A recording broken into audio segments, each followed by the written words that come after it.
本日の尾花沢市では、先人たちが守り続けた湖と銀山、地域資源を生かしたサステナブルツーリズムをテーマにディスカッションをしてまいります。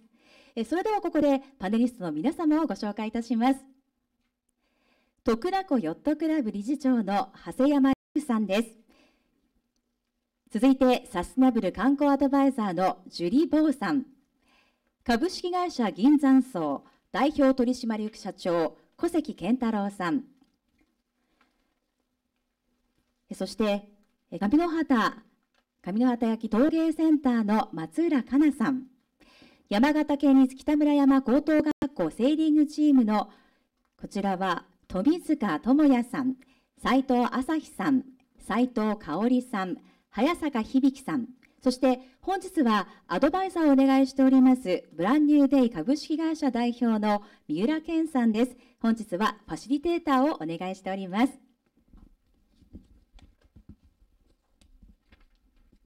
では三浦さん、よろしくお願いいたします。皆さんこんにちは。本日ファシリテーターを務めさせていただきますブランニューデイ株式会社の三浦と申します。どうぞよろしくお願いいたします。今日のトークセッションですね、ここに来ている皆さん、あとは今日ここに来ることはできなかったんですけれども、小花沢にお住まいの陶芸家であります伊藤兵道先生よりビデオメッセージをいただいているということですので、まずはそのビデオメッセージ、皆さんで見ていきたいというふうに思います。皆さんこんにちは。今日は山形ユースサミット2022ということで、本来ですとね、トークセッションに私も皆さんと共に顔を合わせながらいろいろとお話をし、またお聞きしたいなと思ってたんですが、いろんな文化面の行事が重なってきておりましてね、ビデオメッセージというような形で皆さんにいろいろなお話、あるいは提案、そして、皆さんの考えに少しでも足しになるようなお話をしていきたいなというふうに思っております。私自身はですね、保育園や小学校や中学校、あるいは高校にですね、お茶を教えに、茶道ですね、教えに行く。その時に自分の復興した上の畑焼きという焼き物で茶碗を作らせて、そしてお茶を教えているんですね。そうするとね、子どもたちはもう本当に粘土細工のように茶碗を作るんですよ。それでもっていわゆる茶道という日本文化の一つの最も特色があるものを楽しむことができるんですね。ただ私はそれだけを子どもたちに教えているわけでなくて、その時に一つね話すことがあるんですね。こんなことを話します。皆さんね、ここね尾花沢で生まれて育って、そして今勉強してるでしょと。でもね、あなた方ね、ここへずっといちゃダメなんですよと。あなた方一回出なさいと。この町を出るんですよと。その出ることによってどれだけね、尾花沢のいろんなものが見えてくるかということが分かると思います。そして分かったらね、ふるさとで何かをしたいというふうな気持ちにきっとなるだろうと思います。その時には自分の生まれたふるさとへ必ず戻ってくるんですよ。その時はたくさんの力をつけて戻ってきなさいよというようなことをいつも言うんです。一回ね、必ずふるさとを出るんです。出なきゃいけませんよというようなことを言います。私自身もそうでしたからね。そしてこんなど田舎でですね、焼き物をやっていても、実はね、海外にもやっぱりね、夢がこう弾むんですね。ですからこの田舎の上の畑焼きといえどもね、パリで個展をしたり、ニューヨークの国際見本市に出たりしましてね、決してね、田舎でいろんなことをやっているからね、道がないなんていうことはないんです。自分の心さえ大きく広がっていればね、あるいは先を見る心さえ育っていればね、なんだ田舎にいるということが怖くないんですね。そんな意味で皆さんにはね、特に尾花沢地域に住んでいる若い人たちにはですね、ここにとどまることなく、そして外でたくさん勉強して、そして疲れた時とか、あるいは何かしたい、ふるさとで何かしたいということがあったら自分のところへ戻ってくるというような、そういう気構えで今から暮らしていっていただけたらすごくいいんではないかなという気がいたしますね。これを聞いていらっしゃる若い人たち、それぞれの地域、あるいは今、尾花沢の方も聞いているかもしれません、若い人たち、そういうふうな夢と希望、あるいは自分のできる力は何か、自分の考えているものは何かということをしっかりと見つめて、そしてそれを自分の周りのものと結びつけて、そしてこれからの人生を生きてほしいなという気がいたします。それが私にとって、若い人たち、あるいはこの地域に住む若い人たちへの一つのメッセージとしてね、送りたいなというふうに思っております。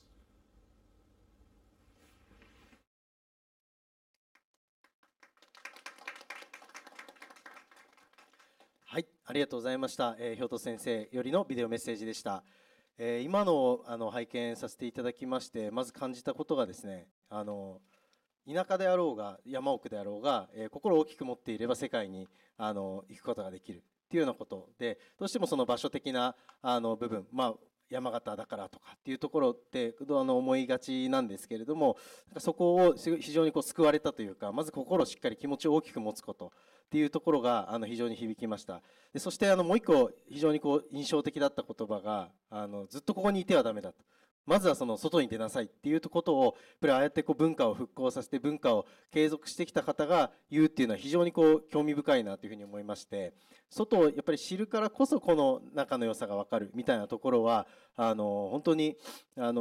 印象に残りました。はい、で今のお話とかも踏まえてですね、今日のトークセッションを開始させていただきたいと思いますので、パネラーの皆様どうぞよろしくお願いいたします。はい、では改めましてですね、今日のテーマは、先人たちが守り続けてきた湖と銀山、地域資源を生かしたサステナブルツーリズムというようなテーマでして、サステナブルツーリズムについての理解を深めてから、それを尾花沢市の資産について話して、日本全国、世界にどうやって発信をしていくのか、そのヒントを見つけるようなディスカッションを皆様とできればなというふうに思っております。長谷山と申します。兵頭先生もおっしゃってましたけども、なんか内陸でヨットをやってるっていう、実は私戸倉湖にあります、一般社団法人の戸倉湖ヨットクラブの、ヨットクラブは会長のことを、コモドアと言いますけども、理事長とか会長とかというところなんですけども、10年前からこちらの方で、ヨットをやらせていただいてですね、私は、尾花沢市民ではないんです。天童市民なんですけども、ウィークエンドだけ尾花沢市民でございます。フランスボルドー出身です。で現在は稲沢市、愛知県の稲沢市に住んでいまして、個人的には今年から個人事業主になりました。でそこで、伝統工芸文化を発信っていうより観光客が楽しめるように、そして伝統工芸家がずっといられますようなマッチング、ガイディング、体験型コンテンツを造成などをやっています。一応もちろん今日はここで来ているのはそのサステナブル観光アドバイザーとして活動しています。いろんなところで海外の目線なんなり、あとは日本ならではのサステナビリティとかをトークショーなんなりセミナーもやっています。よろしくお願いします。私銀山温泉の銀山荘というところ、旅館で代表しております小関健太郎と申します。年代は30代なんですけれども、気持ちはユースで居続けているつもりです。尾花沢の銀山生まれ銀山育ち、で先生の兵頭先生の言葉にあったように、私も、地域出まして大学その後就職と出まして戻ってきてます。で銀山のいいところとか、考えながら銀山温泉がどうやって、こういう時代で残っていけるのかなっていうことを、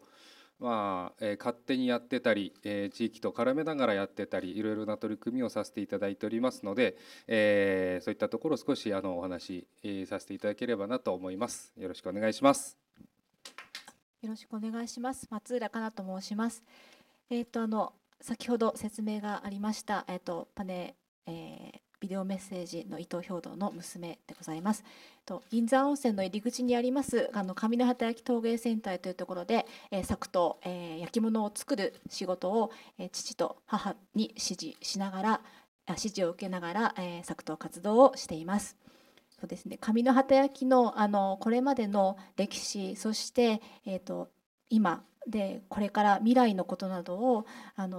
お話しさせていただきながら、皆さんのご意見もお伺いしたいなと思っています。どうかよろしくお願いいたします。山形県立北村山高校セーリングチーム代表3年の斉藤咲です。私たちは戸倉湖を中心に今年6月から活動を始めました。戸倉湖クラブの方々に指導していただきながら10月のアジアパシフィック選手権に参加することができました。北村山高校は地域の方々に支えられながら自分たちの自主性を大切にし、勉強や部活動に励んでいます。そんな私たちの学校をより多くの人に知ってもらえるよう、そばガールズやヨットを通じてヨットなどの校外活動にも積極的に参加しています。本日はよろしくお願いします。今回のテーマ、まずサステナブルツーリズムということで、サステナブルって近年よく言葉としては聞くと思います。それがツーリズムと組み合わさった時に、サステナブルツーリズムって何なのか、どういうことなのかなんていうのをですね、ジュリさんの方からまずお話しいただければなというふうに思っております。サステナビリティっていうのは、やっぱり日本語にするとは持続可能性っていうことなんですよ。持続可能性もまだね漢字がいっぱいあって自分は書けないんですけどやっぱり続けるもの、続けれるかっていう話です。企画段階の中で10年後50年後今始まっていることってどうなりますかっていう考えを持つことです。で、観光によるのは結構ね私も観光専門家なんですけど、正直サステナビリティとか持続可能性は必要なものっては言っても環境の問題が結構一番考えやすいんですよね。オーバーツーリズムになった時にはもうあちこち汚くなったり、人が変なところに入ったりとか、ゴミが増えたりするとこすごく意識しやすいんですけど、サステナビリティおよび SDGs の話をした時に実は環境だけではありません。環境プラス社会プラス経済、その3つを含めてサステナブルじゃなかったら企画がサステナブルではありません。いわゆると SDGs 誰のために作られましたかって考えたときに人間のためです。地球からで見ると人間がない方がサステナブルなんですなのでその事例は地球のためではなくて、人間が地球で平和で生き残れますような取り組みで考えていただけると一番正しいかなとは思います。なのでサステナブル観光っていうのは観光のためではない、住んでいる人たちの未来のためにある一つの収入だと考えていただけるとありがたいんです。観光が目的じゃない、観光は支える一つの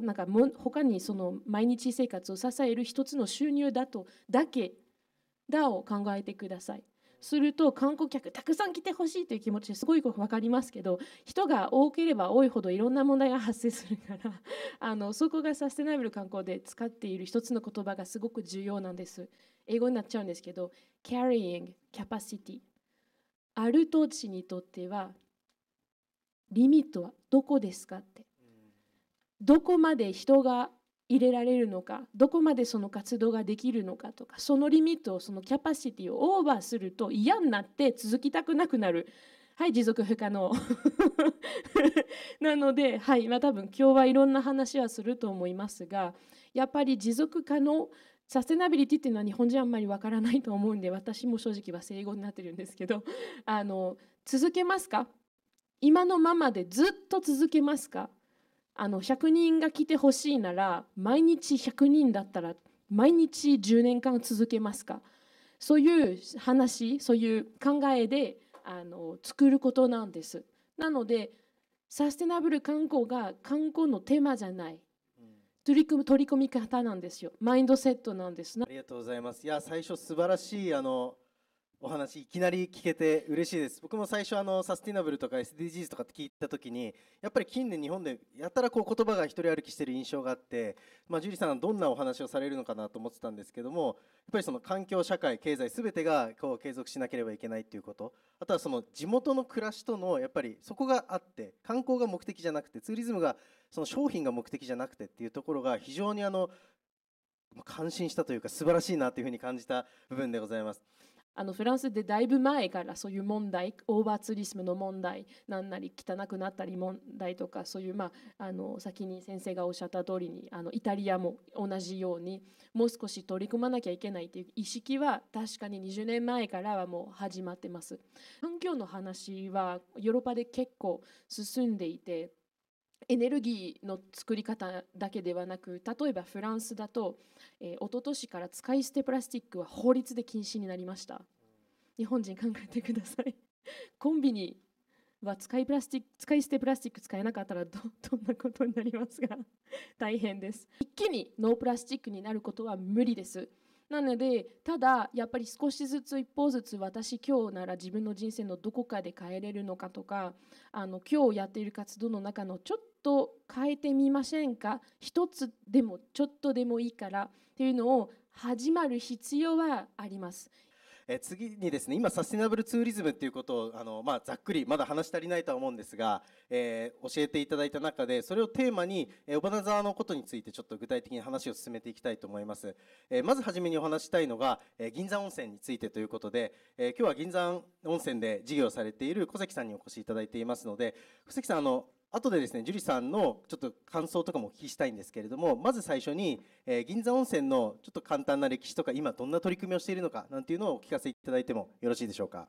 で、銀山温泉が、延沢銀山という地名で銀が取れて、1600年頃からですね、1650年ぐらいまで、銀の産出量最盛期を迎えています。日本三大銀山の中に数えられておりまして、ただですね、歴史短く掘り尽くした崩落事故等で、銀山を鉱山としての歴史は、1700年前には大体廃れてます。で、温泉の活用というのは、銀を掘ってた頃に、見つかっていたので、一体いつから温泉があるのかっていうのは銀山温泉でも、定かではないで諸説ありますの状態です。で、その中で、銀が掘れなくなった時ですね、各地から出稼ぎに来てた人たちがもうずっと人が流出したんですね。当時ですと鉱山に行って一山当てれば、大金持ちだという人たちがいっぱい来て、にぎわいがあったんですけれども、逆に、取れなくなると人がいなくなると。でその後何しようかねっていうところで温泉活用で一つ前の写真に戻ってもらっていいですか。銀を掘った場所から少し下流に行ったところ、温泉が出る場所に、泊まれる場所を作ってですね、当時ですと、あれですね、何でしたっけ、湯治とかを行ってたんですね。湯治宿として営業してました。で、この写真なんですけど、これ大正の15年から昭和の初期までの間のどこかです。15年から昭和初期って1年しかないんですけれども、極めて限られた時期の、温泉街の写真です。実はですね、大正2年に銀山温泉は洪水にあって、左側半分流されています。でこの写真はその復興後の写真です。いろんなところで銀山温泉の写真出るんですけれども、ポイントはですね、電柱が立ってますと。この電柱が立ったのは大正15年の11月以降じゃないかと言われています。で、3階の建物が出始めるのが昭和元年に完成するので、極めて短い期間の写真の一つです。で、この建物が、次の写真に行ってもらっていいですかね。このように生まれ変わります。これは昭和初期までの間です。つまり大正時代の後半から昭和の初期、これは戦争が始まるまでの間です。一気にこの建物群が完成します。で、次の写真に行ってもらうと、銀山温泉で教科書にする写真です。これが今の銀山温泉なんですけれど、今とちょっと違う、だいぶ違う銀山温泉です。こういう銀山温泉でした。私が生まれ育った頃はほぼこの銀山温泉です。これが銀山温泉で観光で食べに行こうとスタートしてるそのなりわいとしてた時の、銀山温泉です。お客様は、ほぼいないです。でこれが次の写真に行ってもらうと、こうなるんですけれども、建物は何も触ってないです。ほとんど触ってないです。そのまま残してます。今銀山温泉を取り巻く環境は、その大正2年に大雨があって流されたという歴史から、日本は各地に、津波とか地震とか天災による災害の跡っていうのが記録されていると思うんですけれども、銀山温泉もその大正2年という洪水があったところからスタートしてですね、もし今後大正時代と同じような洪水があると、銀山温泉は二度と復興できないと法律です。なのでこういうものに対抗処置っていうんですかね、歴史的根拠をちゃんと積み上げて我々が残していくことを、取り組みとしてですね、急ぎながらゆっくりとやっていく必要があると。これが現状です。で温泉地、ジュリーさん昨日お越しいただきましたが、銀山温泉に来ていただくと、どんどん山が右と山が狭くなっていった先に温泉街があるので、耕作地もないです。銀山温泉地域には趣味の菜園みたいなのはいくつかありますけれど、つまり食べていく作物もなければ住むような平地も少なくて、産業として銀山がある。なので一体何人ぐらいのお客様来て、どのぐらいの人を雇用して、どのぐらいの人が食っていけるんだいこの場所はっていう、先ほどのジュリーさんが言ったてっぺんの目標っていうのは当然持たなきゃいけない。でただ平和でなくなった瞬間全てが消し飛ぶではうまくないので、エネルギーと食料、最悪お客様来なかったら自分らでどうやって自給していくんだ、食べ物はエネルギーはっていうのを、水、電気、熱は温泉があるからねいいよね、あと食べ物だよね、これらをうまく回すような計画をやんなきゃいけないよねっていうのが、地域の課題であります。ただ、住んでる人もとっても大切なので、私の失敗ですけどね、勢いよくやりすぎると、地元の人からも嫌われますんでみんなとお話ししながら、されど急ぎながら、っていうところですね、やっていかなきゃいけないっていうところが、楽しくもありますし大変でもありますし、兵頭先生というように雪っていう問題は本当に大変な問題でもあるし、観光資源でもあるしと。簡単にどっちかに触れりゃいいんだけどなと思いながら、2本足で立っているように2本の道を両方並行して歩いているような感じで、地域の発展とか維持とか、続けていくことっていうことを今考えているような、ところです。先ほどジュリさんが、環境と社会と経済のその持続可能性が、全部持続可能であることが大事であって、あとは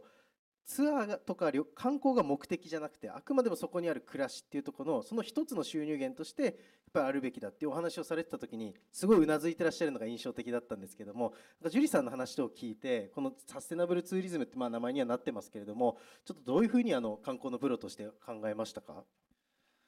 そうですね、私はサスティナブルツーリズムの話をすると、サスティナブルとツーリズムは一回分けてその都度話しないと、ただのパッケージ商品みたいになっちゃうので、そうじゃなくてサスティナブルな方法をまさにさっきジュリーさんが言ったように、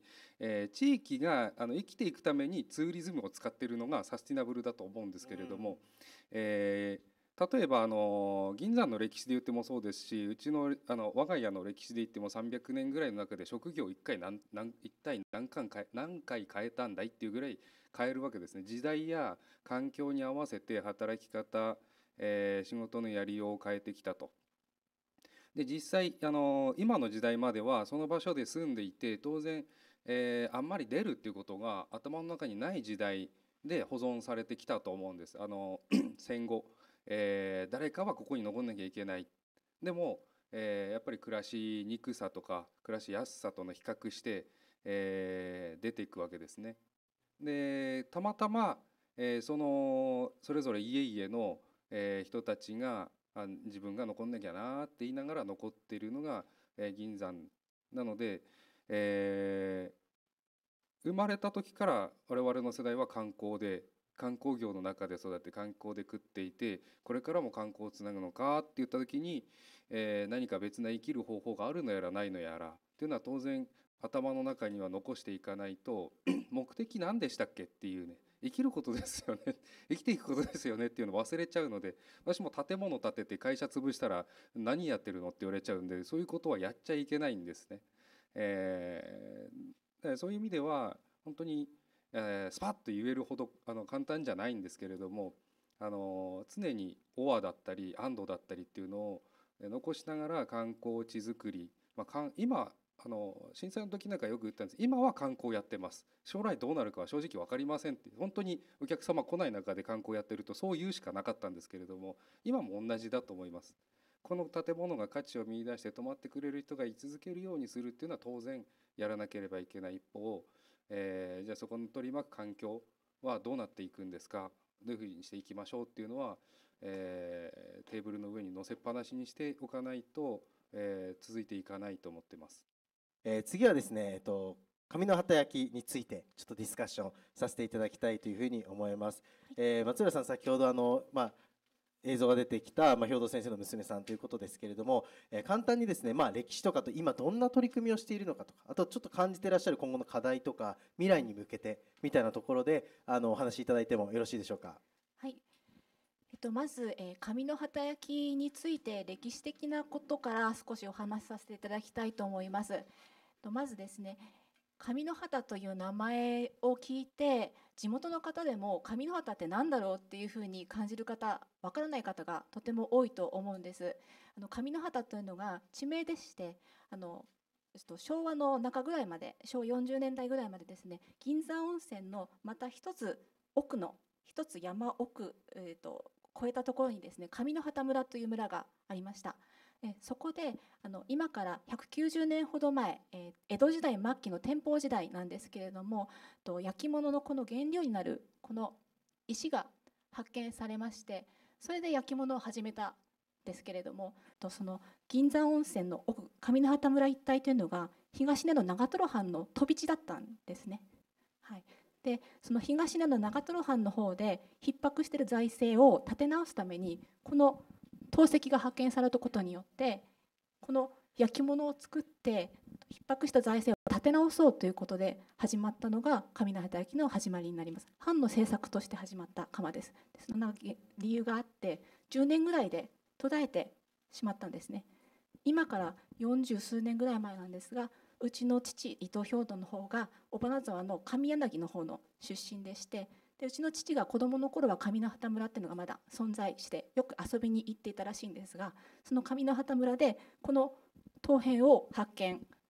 たまたま発見、たまたま見つけたんです。はい、たまたま本当にたまたま発見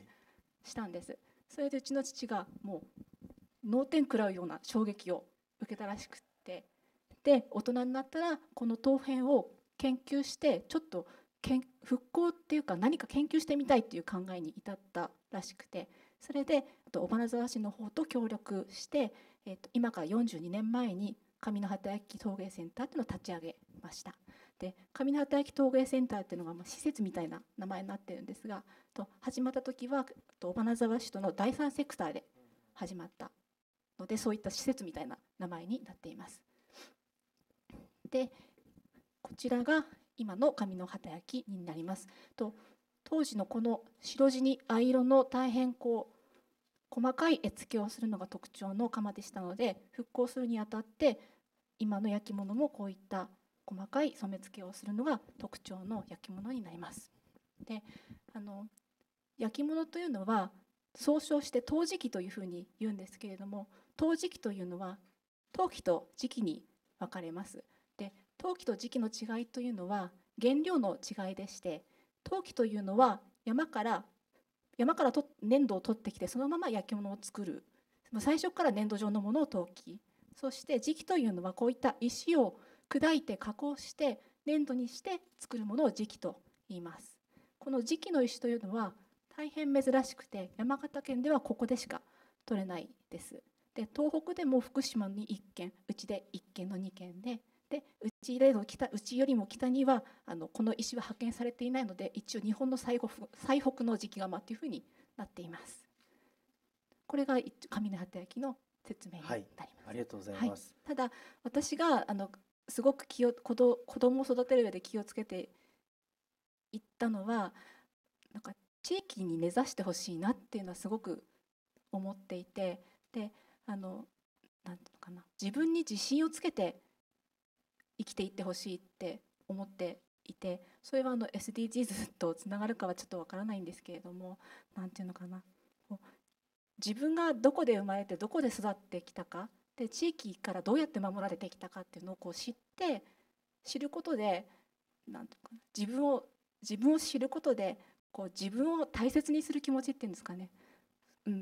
自信を持って大切に生きていくっていう気持ちが芽生えるかなと思うんです。で、自分が大切だったら人を大切にすることもできるかなと思って、なので焼き物というよりも地域というか、そういうこと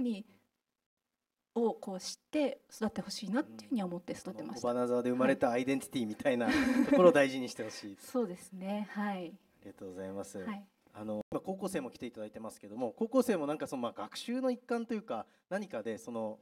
の今の紙の働きについて知ったり体験したりする機会ってあるんですか？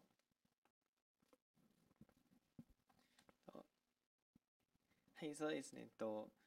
紙の働きについて学んだりすることはないんですけれども、私たちが通っている北村高等学校には茶道部というものがあり、そこの顧問で来てくださる方が先ほどビデオメッセージいただいた兵藤先生なので、紙の働きについては存じています。そこの茶道部で使っているお椀なども紙の働きさんのものなので、紙の働きさんについて知っていました。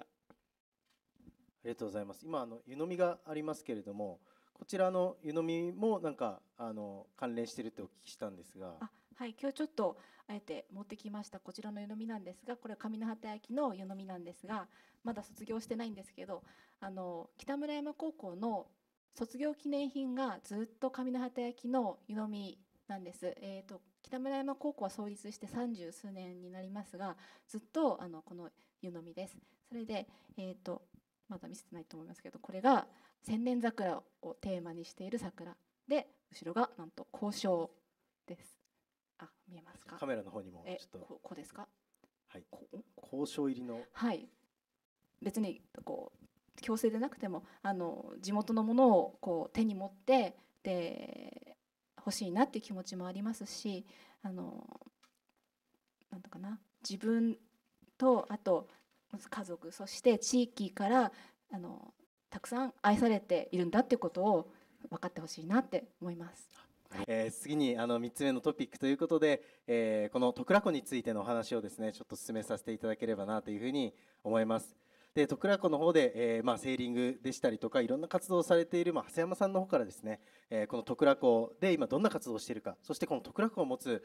ポテンシャルとか何かそういったことをですね、まず簡単にお伺いできればなというふうに思います。お願いします。はい、私も10年前から先ほどもお話ししましたようにしてセーリングをこちらの徳良湖でやらせていただいてますけど、今ちょうど動画が出ておりますけども、最初はですね、やっぱりヨットが好きな人たちだけが集まっていたという非常にクローズドな、クラブだったんですけども、そこへやっぱり、ジュニアの小学生ですね、小学生の子たちがヨットを教えてくださいということでジュニアのヨットチームができ、そしてその子たちが中学校に進学すると中学校の子たちが来て、今度は高校生の今日一緒に来てます北村山高校のヨットのセーリングチームのですね生徒さんたちが来て、そういうふうにしてだんだん趣味のクローズされたところからどんどん開かれていってるっていうようなヨットクラブなんですね。それで徳良湖って今これご覧いただくとお分かりになると思いますけども、あんまりそんな周囲が広いわけではなくて、だいたい 3.5 キロから 3.6 キロぐらいで周囲があるんじゃないかと思いますけども、どうでしょう、見ていただくと、これ山形の北欧ってよく言われるところなんですけど、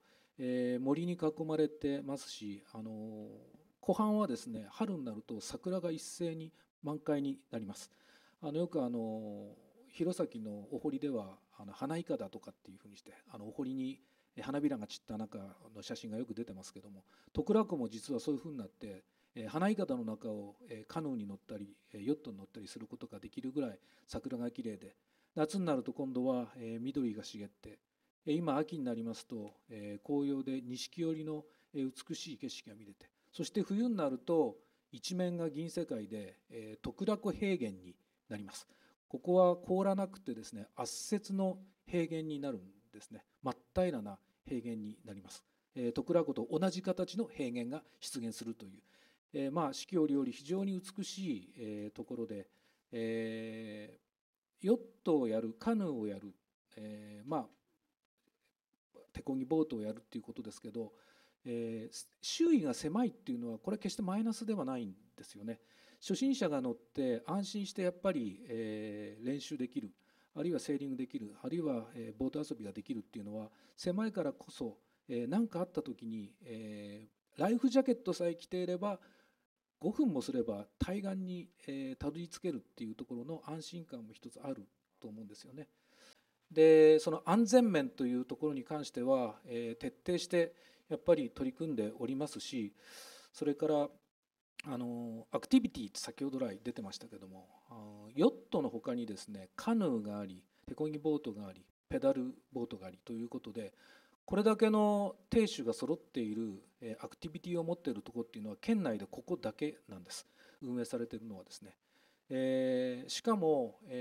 水辺に接しているアクティビティに誰でもがすぐに来て乗れるっていうのもここだけだと思います。ただヨットはですね、さすがに一人前に乗りこなせるようになるためには2年3年という長い年月がかかるんですけども、ただこれをやってるとですね、ヨットの底辺を拡大していくためには非常に大変だということで、今回導入しましたハンザクラスというヨットの艇種があります。こちらの方はいわゆるインクルーシブといわれる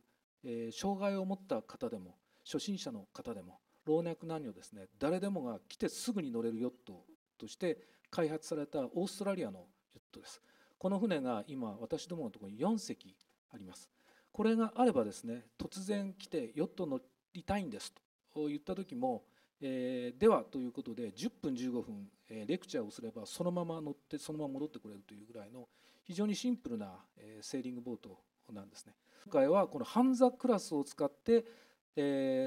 この間行われた広島の大会に行ったというようなことなんですね。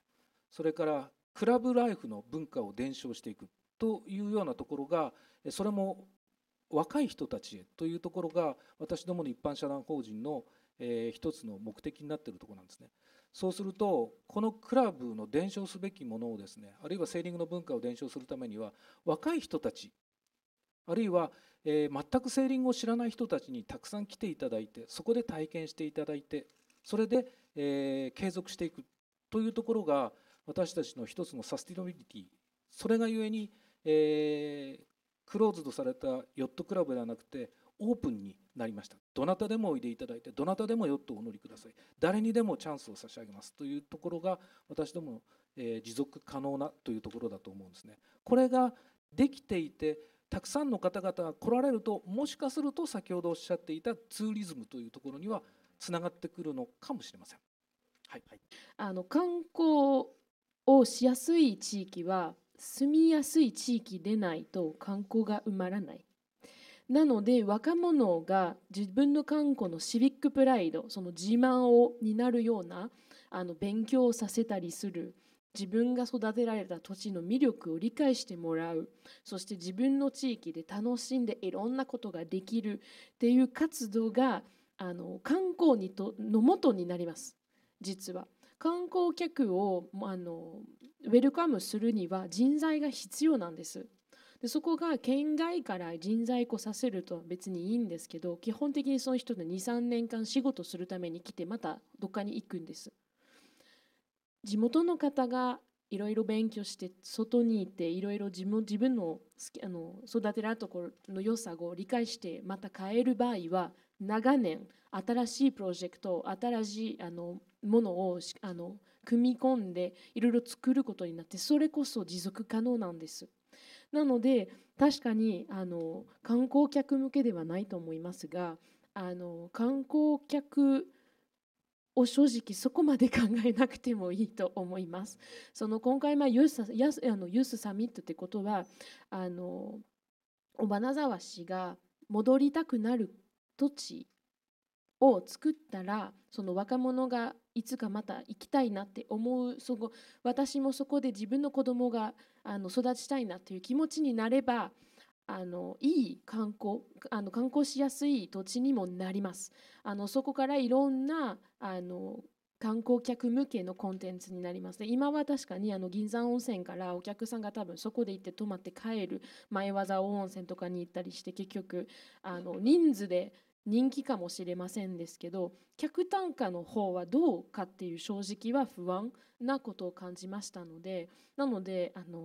続けてください。続けてください。今の考え方がすごくいい考え方だと思います。シビックプライドを作ることは観光のもとだと私は強く思ってます。ありがとうございます。素晴らしい補足でした。観光はやっぱり先ほどから再三おっしゃっているように、観光が目的ではなくて、そこの地域とかその暮らしが、持続可能になる一つのまた手段として観光が来るっていう考え方ですので、非常にいいお話、長谷山さんの活動を含めてお聞きできたなというふうに思います。で、先ほどお話にありました、高校生の方ですね、結成してすぐ、なんとアジアパシフィック選手権というですね、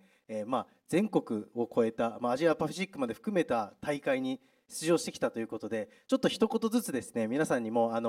お名前と感想をですね、ちょっと言っていただけたらなというふうに思いますので、ではお願いいたします。はい、北山高等学校3年富塚智也です。私はアジアパシフィック選手権大会に出てみての感想は、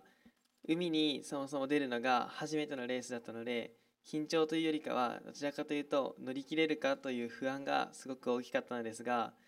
ペアの人と一緒に話し合いをしたり協力し合って、なんとかレースでも完走することができ、日に日にどんどん上手くなっていくことを自覚できたので良かったなと思いました。北山高校の3年斉藤咲です。アジアパシフィック選手権っていう大きな舞台に挑戦できて、とてもいい経験になったなっていうふうに思ってます。あとは大会では障害者の人や海外の人などさまざまな人と交流できて、とても、楽しい時間を過ごすことができました。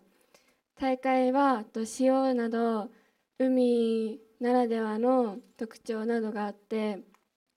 苦戦することもあったんですけど、最後まで楽しいでレースをすることができたなっていうふうに思ってます。北村高校1年の斉藤香織です。大会では全てのことが初めてで不安しかなかったんですけど、支えてくれる人やペアの長谷山さんのおかげで楽しく全力で乗り切ることができたのでよかったです。ありがとうございます。お願いします。北村山高校1年の早坂響です。そもそも私は大会とかそこまで上がることができなくて、大きい大会に出場するっていうことも初めてで不安ばっかりだったんですけど、今ここにいないんですけど、後藤さんという人と一緒にペアを組んで、どうやったら相手のチームに勝てるかなどとコミュニケーションを取りながら頑張ることができました。すごくいろんなことを経験できたので、私にとっては大事な思い出だなとも思いました。はい、ありがとうございました。もっともっとお話をそれぞれお聞きしたいんですけれども、なんともう1時間半なってしまいまして、そろそろまとめの時間となってしまいました。で、本当にあっという間に時間が経ってしまったなというふうに感じました。で、私自身ですね、このサステナブルツーリズムというトピックで皆さんとお話しする前までは、サステナブルっていうと環境寄りのイメージが強かったんですね。環境に優しい、地球の環境を守りましょうとか、そういうイメージが強かったんですが、やはり専門家であるジュリさんや実際に、実業で稼働されている、小関さんや松浦さん、長谷山さん、そして活動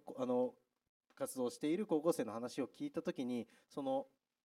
環境問題とかだけではなくて、そこの社会の持続可能性、そしてあとそれがやっぱりボランティアで皆さんやってるわけではないと思いますので、そこは経済的に成り立っていくと、そういった本質的な持続可能性っていうところを皆さんが知っていることが非常に大事で、そこを当事者だけではなくて、そこを訪れる人だったり、そこをツアーとしてツーリズムで組む観光だったり、そこを支える地方自治体だったり、そういったところがこの本質的な持続可能性っていうところを考えていくっていうところが非常に大事なんじゃないかなっていうふうにこのセッションを通して感じました。大事なのはその地元の暮らしであり、観光が目的ではないと。その地元の暮らしを継続していく一つの手段として観光があるという言葉、非常に私自身勉強になりました。ちょうどお時間になりましたので、一旦ですね、本日のパネルディスカッションはこちらで締めさせていただきたいと思います。皆さんありがとうございました。